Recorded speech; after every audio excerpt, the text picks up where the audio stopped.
রব্বিরহামহুমা কামা রব্বায়ানি সগীরা। হে আমাদের রব, তাদের দুজনের প্রতি রহমত প্রদর্শন করুন, যেভাবে তারা শৈশবে আমাকে লালন পালন করেছেন। বাবা মা যে পরম স্নেহ মমতা দিয়ে একজন সন্তানকে লালন পালন করেন, সৃষ্টি জগতের কোনো কিছুর সাথেই তার তুলনা হয় না। এই মমতায় কোনো স্বার্থ নেই, নেই কোনো শর্ত।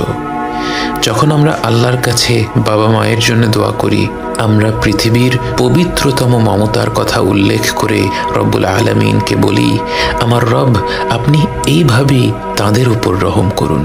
বাবা মায়ের জন্য এই দোয়াটি পবিত্র কোরআনের মাধ্যমে আল্লাহই আমাদের শিখিয়েছেন। অথচ আমরা যদি শুধু বলতাম রব্বিরহামহুমা, এটাও একটা সম্পূর্ণ দোয়া। এর অর্থ, হে রব, আপনি তাদের দুজনের উপর রহম করুন। কিন্তু আল্লাহ আমাদের শিখিয়েছেন রব্বিরহামহুমা কামা রব্বায়ানি সগীরা। শৈশবে তারা কতটা স্নেহ মমতা ভরে আমাদের লালন পালন করেছেন, এ কথা উল্লেখ করতে গিয়ে আমাদের মনে পড়ে যায় তাদের অজস্র আত্মত্যাগের কথা। এই পৃথিবীর বুকে আমরা ভূমিষ্ঠ হওয়ার আগে থেকেই বাবা মায়ের আত্মত্যাগ আরম্ভ হয়ে যায়।